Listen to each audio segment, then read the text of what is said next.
মাজত জুবিন দাই শেষৰখন চিনেমা শেষৰটো উপহাৰ মহানবাসীৰ কাৰণে আৰু তাত নিজকে আঙুলতা ডেকাই সম্পৃক্ত কৰিলে আৰু ইমান ধুনীয়া এখন ছবিত বা এনেকুৱা এখন ছবিত কাম কৰিবলৈ পোৱাটো গোটেই যুগ যুগান্তৰৰ কাৰণে এটা সম্পদ দুৰ্ভাগ্যও দিয়াচোন, সৌভাগ্য আৰু দুৰ্ভাগ্য।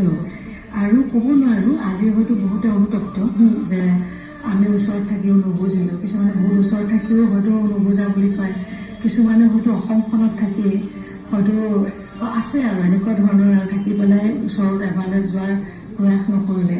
আজি বহুত ক্ষেত্ৰত বহুত মানুহ অনুতপ্ত। মই এটা ক্ষেত্ৰত বৰ সৌভাগ্যশালী যে মই সেই 3.5 বছৰ আগত মই জয়ন্ত তাক মানে এনে কৰি পেলাই মানে ফোন কৰি পেলাই কৈছোঁ যে মোৰ জুবিন দা বহুত ক'বলগীয়া আছে, কাৰণ এটা ভীষণ গেপ এটা হৈ গৈছে। কাৰণ যিখিনি সময়ত ভিডিঅ'বিলাক মানে নিৰ্মাণ হৈ আছিলে আমাৰ ভিডিঅ' শ্ব'বিলাক, সেইখিনি সময়ত মই মানে পলিটিক্সত আছিলোঁ, গতিকে গান চান কৰাৰ কোনো প্ৰশ্নই উঠা নাছিলে, মই সময় পোৱা নাছিলোঁ। গতিকে তেতিয়া মই জয়ন্ত তাক এদিন ক'লোঁ যে জুবিন দাৰ লগত এতিয়াতো বহুত মানে বিভিন্ন ধৰণৰ মানুহ ঘেৰি থাকে আৰু এতিয়া আমাৰ লগত সেইখিনি মানে আমাকো চিনি নাপায় যিখিনি লগত থাকে।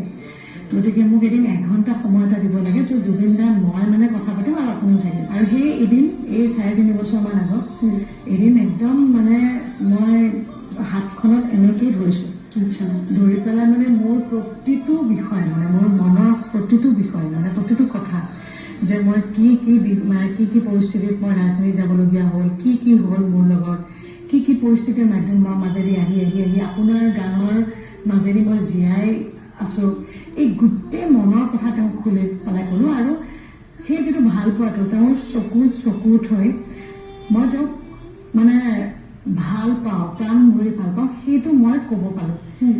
মানে মোৰ সেই ক্ষেত্ৰত অনুতপ্ত নহয়। সেই তেতিয়াৰ পৰা 3.5 বছৰৰ পৰা তেওঁৰ লগত মোৰ মানে মেমৰিবিলাক বহুত মানে স্মৃতিবিলাক বহুত ধুনীয়া, মানে যে তেওঁ এতিয়াও মোৰ মোবাইলটো দেখি মানে এনেকুৱা আহে যে পটককৈ মানে মেছেজ আহিব নেকি, ক'ত আছ, মানে কি কৰিছ। আৰু এটা পৰ্যায়ত কি হয়, জীৱিত অৱস্থাত মানুহে মৃত্যুৰ পিছততো বহুত জীৱিত অৱস্থাতো অকণমান অসুবিধা হয় নহয়।